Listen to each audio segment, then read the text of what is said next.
Hi guys and dolls, how are you? I hope you are well. So welcome. So today we're going to talk about the big debate. Is narcissism demonic or is it a mental illness? Okay, so I have to research and put it in the notes. The person that I got this information from, because I got to backtrack in my history, and I will post it in the bar below, okay? Whatever the hell I'm trying to say. Anyway, so there seems to be a big debate. There is scientific proof, as I told you before. You guys know this.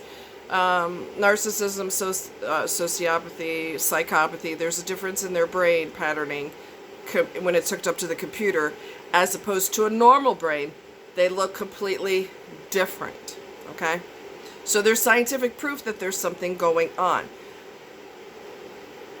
And then there's people that do believe that it's also a demonic type of thing. And these are from the Christian lady that I saw this video. And like I said, I'll retrace my history and put the information in there in the bar. But these are the spirits, the demons that she feels are inside of narcissists. All right? Spirit of insanity. They're not in touch with reality. I like to say their reality is not real. So what they tell you is the biggest lie you have ever heard in your life. And they're convinced that what they're saying is true, which goes into a lying spirit. Okay? So you have a spirit of insanity, not in touch with reality. Okay? And I'm a little bit chilly, which is so weird because I'm always hot. But I'm right under the fan because my body acts stupid. So anyway, spirit of insanity, a lying spirit, blame, condemnation, and accusations. That's demon number 3. Number 4, chaos and confusion. 5, selfishness. 6, control. 7, magnification, exaggerations, making a mountain out of a molehill. 8, insecurity. 9, anger and rage. 10, hiding. 11, apathy and boredom. 12, pride. 13, judgment. 14, addiction to attention in a lustful spirit. 15, mockery. Okay? And then she says you can pray about it and temporarily bind those demons. Because, you know, you got to work with them. You got to live with them. You've got them in your family, you know. For those of you who don't want to cut your family off, you're going to have to deal with them.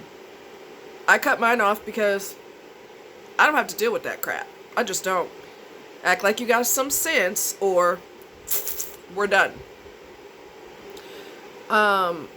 It's real interesting because some of the symptomology of narcissism is also symptomology for sociopathy.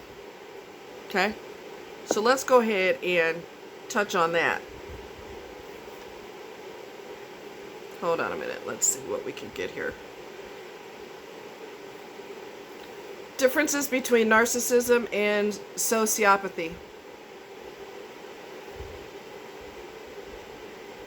So, okay. Sociopaths are more calculating and have no regard for the welfare or pain of others, but narcissists do the same thing. Okay? They are most likely to derive pleasure from their acts. Narcissists differ because their actions are usually targeted towards self-inflation, and any harm done to others is usually as a result of them pursuing some kind of goal. To me, they intersect. I don't know. Now, sociopaths might be a little bit worse, but I don't know, because narcs are just so cold. It's all about them. And if they can't benefit from it, they're not doing it. I don't care if you cry until blood comes out of your eyes. They're not god dang doing it. Okay? They're not. So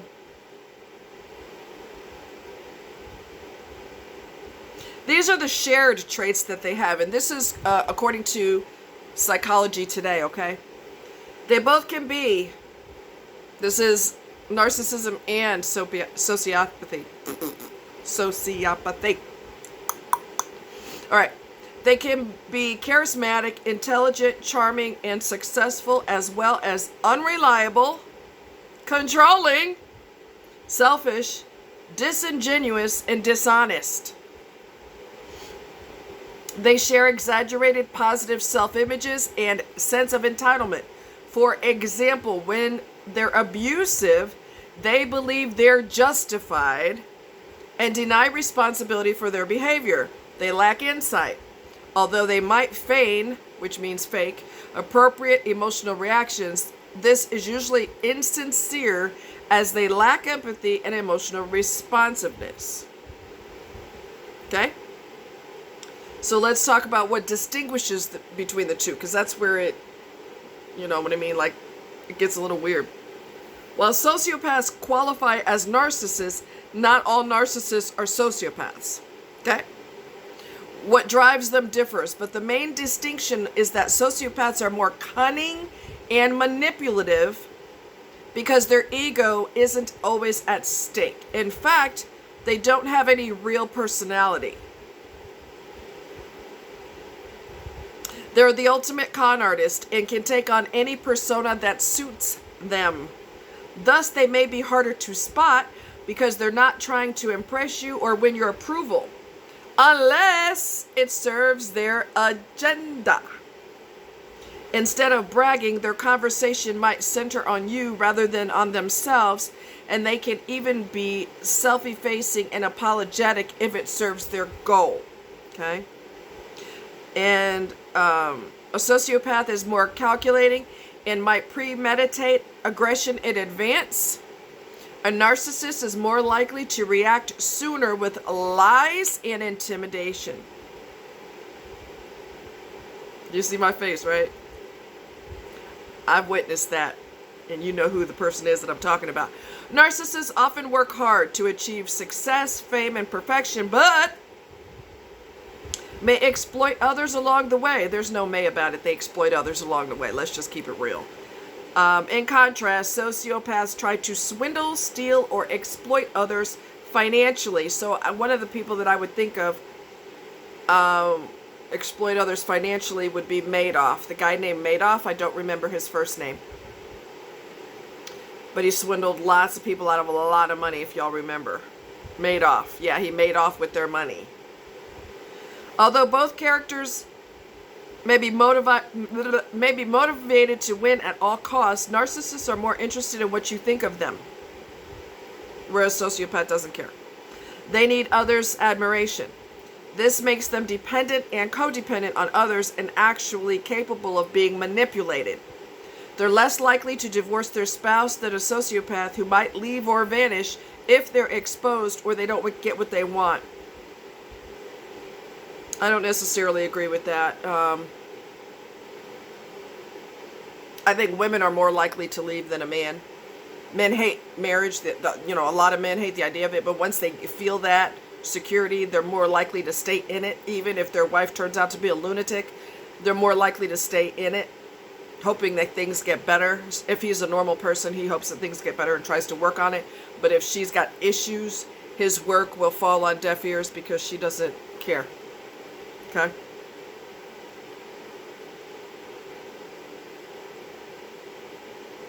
Narcissists and sociopaths don't usually seek treatment unless in the case of NPD they're experiencing severe stress, depression, or their partner insists. Sometimes they're court-ordered to therapy, which presents problems of trust and receptivity. Therapy should focus on helping them access their feelings and learn from their negative consequences of their behavior. So here's the problem. Don't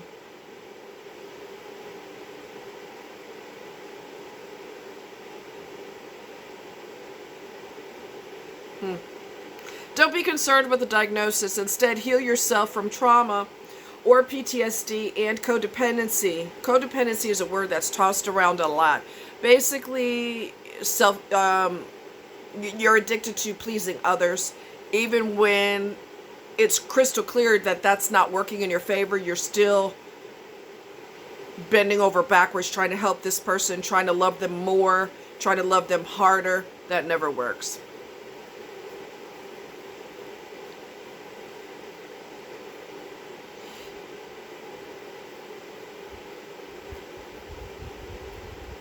So, the verbiage is irrelevant. So it doesn't really matter if they're a narcissist or a sociopath. If it's someone who doesn't love you and doesn't respect you and your needs are last on the priority list, that's why I'm telling you, date these people for a long time. You need to see them when times are good, bad, ugly. You need to see the best and the worst of people. Don't be rushing to get married to nobody because you just rushed into the gates of hell. Okay? You rushed into the gates of hell. And some people are so eager and desperate for somebody that they will marry the person even though they've known them for a week or two or a few months. And I'm advising that you don't ever do that. I don't care how high as a kite this person makes you. I don't care how good they make you feel. I don't care that you've got butterflies the size of birds every time you see them. I don't care. You don't marry this person until you see the good, the bad, the worst, the best. Because you're going to mess around and marry the devil. And I'm here to tell you from experience, I'm playing with jewelry. I know that's hard to imagine. I know.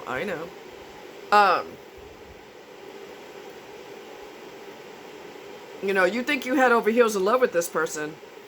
And in reality, they're trying to push you into something that you're going to regret. You're going to regret it. You are going to regret it. Bam! There's turquoise. What? There's my beautiful turquoise. You're not going to get anything like that in the U.S. for a reasonable price. I know, I go on these tangents, don't I? Stop picking on me. It's not funny. And here is the gorgeous radiant cut moissanite, which is gorgeous. Absolutely beautiful. It's a I'm married, get away from me ring. I am married. I'm not, but they don't know that. Okay? Keeping away the monsters, predators. Hopefully, anyway. Some of them are attracted to a wedding ring because they're like, well, I just want to do you anyway. And after I do you, I'll pat you on your butt and send you home to your husband. Anyway, speaking of husband, so don't rush into anything with anybody.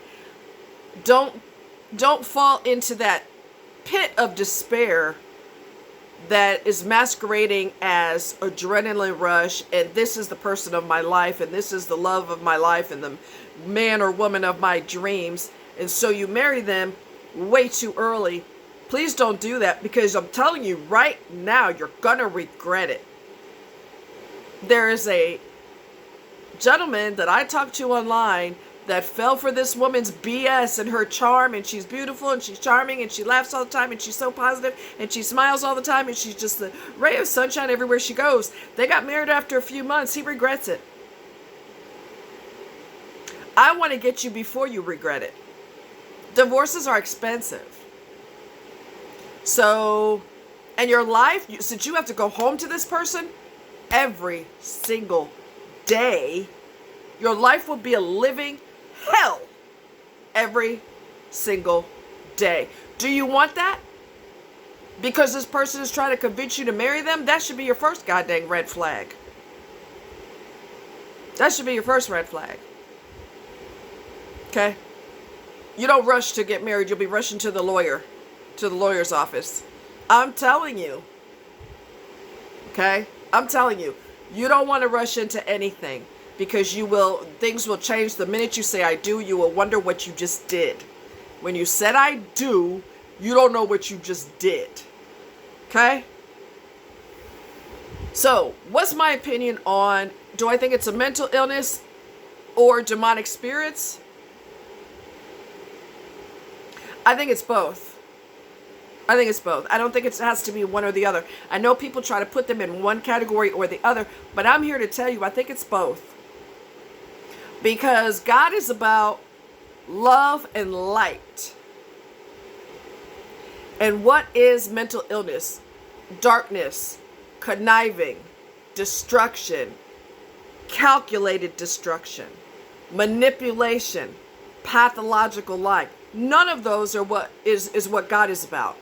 God is about light and love. He doesn't hide in the darkness and then pop out and just try to destroy your life. That's not what God does. He's about light and love. So when someone's about darkness, not only about darkness, but they cling to that mental disturbance in their head, the demons in their head, they cling to them like a drowning person, and they don't want to let them go. It seems like the demons are their friends because they don't want a better life. They don't want a solution. They don't want light in their life. They love the darkness and they love chaos and confusion. That is the opposite of love. God is not about chaos and confusion and destruction. So you've got angels and you've got demons. So it's demonic behavior. No matter how you look at it, it's still demonic behavior. All right? So I think it's a combination of the two. I've said this many times. If you watch Lee Hammock, he is a self-aware narcissist. I know I keep saying that. He wanted to get to the bottom of what's going on in his head. He wasn't going to just accept it. Well, I'm off my rocker and I hurt people's feelings and oh well. He's not going to do, he doesn't do that. He doesn't do that. Now, was it easy for him to go to therapy? No.